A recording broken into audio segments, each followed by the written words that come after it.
15 August 2025। আজকে এই চ্যানেলটা আমি ওপেন করার ডিসিশন নিয়েই ফেলি ফাইনালি। অনেকদিন ধরে ভাবছিলাম যে এরকম কিছু একটা করবো করে, বাট আজকে একটা পার্টিকুলার ফেসবুকে পোস্ট দেখে আমার মোটিভেশনটা একদম হায়েস্ট ডিগ্রিতে চলে গেল যে না, এখন পোস্ট করা দরকার আছে। সো লেটস প্রবাবলি সি যে কেন বা কারণটা কি, পোস্টটার ব্যাপারেও কী ছিল। ইন্টারেস্টিং যে আমরা আজকে স্বাধীনতা দিবসে আমরা খুব প্রাউড ফিল করছি, এরকম একটা ব্যাপার। কিন্তু কি ব্যাপারে প্রাউড ফিল করছি আমরা, আমার মনে হচ্ছে যে আমরা বুঝিনি, আমরা জানি না, বা আমাদের জানার কোনো ইচ্ছেও নেই, বা সঠিকটা আমাদের কেউ বোঝাচ্ছে না, বা খুব কম লোকে হয়তো বোঝাচ্ছে। আর খুব কম লোকেদের মধ্যে আমি একজন হওয়ার চেষ্টা করছি, আর কিছুই না।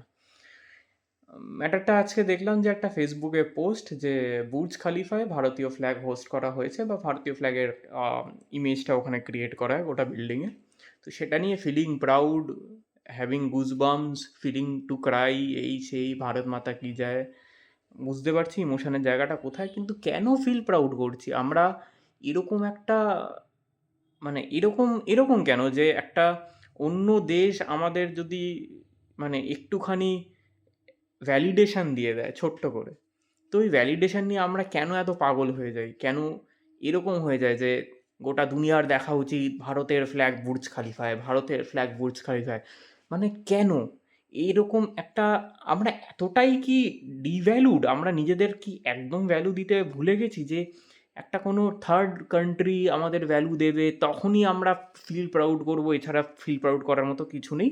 হ্যাঁ, সত্যি নেই, সত্যি নেই। কারণটা হচ্ছে বেসিক্যালি আমরা মানুষ হিসেবে, আমরা ভারতীয় হিসেবে, আমরা বাঙালি হিসেবে চারিদিক থেকে ফেল হচ্ছি।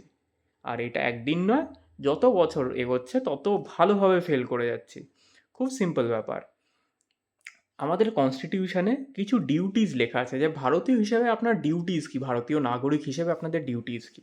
একটু গুগল করে দেখবেন, পুরো কনস্টিটিউশন পড়ার দরকার নেই তার জন্য, জাস্ট ডিউটিসের পার্টটা পড়লেই হবে। তো সেইটুকু যদি দেখেন, বেশ কিছু জিনিস আছে তার মধ্যে আমরা একটাও পালন করি না। নাম্বার টু, মানুষ হিসেবে কোথায় ফেলিওর করি? একটা মানুষ আর একটা মানুষকে ভালোবাসতে জানি না, একটা মানুষ অন্য পশু প্রাণীকে ভালোবাসতে জানি না, একটা স্ট্রঙ্গার মানুষ ফাইন্যান্সিয়ালি হোক, ফিজিক্যালি হোক, সে একটা উইকার মানুষকে হাত ধরে তুলতে জানে না। একজন অপরজনের জন্য সেফ নই। একটা মেয়ে এখনও পর্যন্ত 2025 সালে দাঁড়িয়ে যে রেপ মার্ডার হয়ে যায়, 1 বছর হয়ে যায়, তার কোনো রকমভাবে কিন্তু বিচার পর্যন্ত পাওয়া যায় না। বিচার চাইতে গেলে তার বাবা মাকে আজ পর্যন্ত মার খেতে হয়, এবং কোনো ভুলের প্রতি কথা বলতে গেলে আমরা ভয় পাই, চুপ করে থাকি, বা বলার ইচ্ছেটাও হয় না, বা মোস্টলি টেক কেয়ারও করি না যে দরকারই নেই, এসব দিয়ে কী হবে, আমার তো ঘরে কিছু হচ্ছে না, যে মরছে মরুককে যাক। তো চারিদিক থেকে পরাধীনতাই আমরা ভুগছি। নিজেদের ছোটোখাটো খারাপ অভ্যাস আমরা পাল্টাতে পারি না, একে অপরের ভালো সহ্য করতে পারি না, একে অপরের মঙ্গল কামনা করতে পারি না। আর দেশের, মানে দেশের জন্য বড় কিছু করবা তো অনেক দূরের কথা আর কি, অনেক নেক্সট লেভেল চিন্তা ভাবনা, সেইগুলো আমাদের মাথায় আসার কোনো মানে সিন নেই আপাতত। কারণ কি জানেন তো, মানে মানে অল টোটাল ইন্ডিয়ান হিস্ট্রি তো বিশাল বড়, কিন্তু এই লাস্ট 200 বছর, যেটা ইংরেজদের আন্ডারে বলি, ওইটুকু সময়তেই মানে যারা অ্যাকচুয়ালি ফ্রিডম ফাইটার্স ছিলেন, 10 জনের নামও এখানে নিতে পারবেন না কেউ, আমি লিখে দিতে পারি আর কি, কোনো ব্যাপার না। 10 জনের নাম ঠিক করে হয়তো বলতে পারবে না অনেকে, বিশেষ করে এখনকার জেনারেশনের ছেলেমেয়েরা। তো মানে তাদের লাইফ স্টোরি বা স্ট্রাগলস কী করে জানবেন? তাদের মেন্টালিটি কী করে জানবেন? জানতে পারবেন না। তো তাদের নিয়ে আমরা প্রাউড ফিল করতে তো জানিই না। তো বিশেষ করে আমরা তাদের ফলো করি যারা, মানে ফার্স্ট প্রেসিডেন্ট অফ ইন্ডিয়া বা ফার্স্ট প্রাইম মিনিস্টার অফ ইন্ডিয়ার নামে হয়তো বলে দেবেন পৃথ্বীরাজ চৌহান। অবশ্যই এটা একটা ফেমাস মানে মিম হয়ে গেছিলো, আপনারা জানেন, অনেক দিন আগে।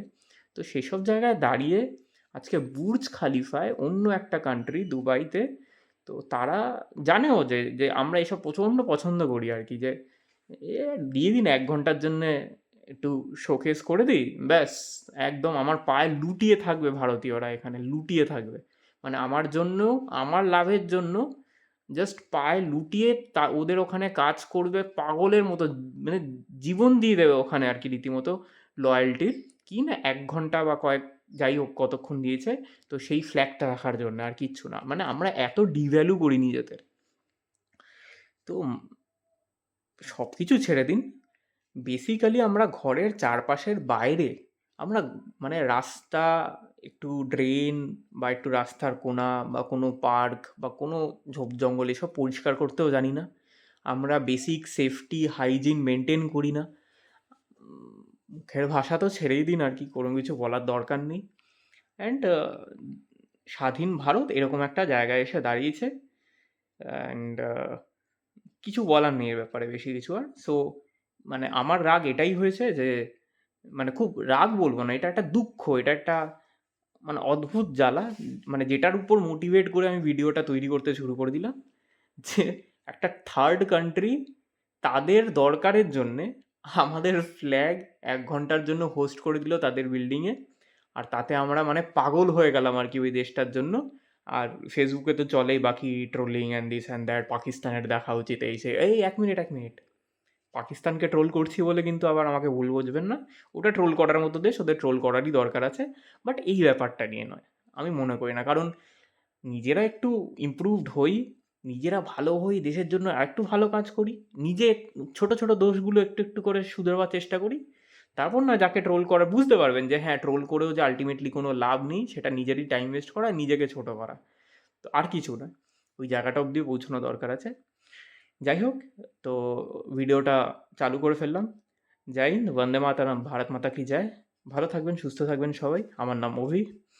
আর এই চ্যানেলটা ভালো লাগলে, ফার্স্ট ভিডিও ভালো লাগলে প্লিজ সাবস্ক্রাইব করুন। খুব কাটা কাটা আর একদম অনেস্ট ট্রুথ নিয়ে ভিডিও করবো, হ্যাঁ, এবার থেকে। তো দেখতে থাকবেন। ধন্যবাদ।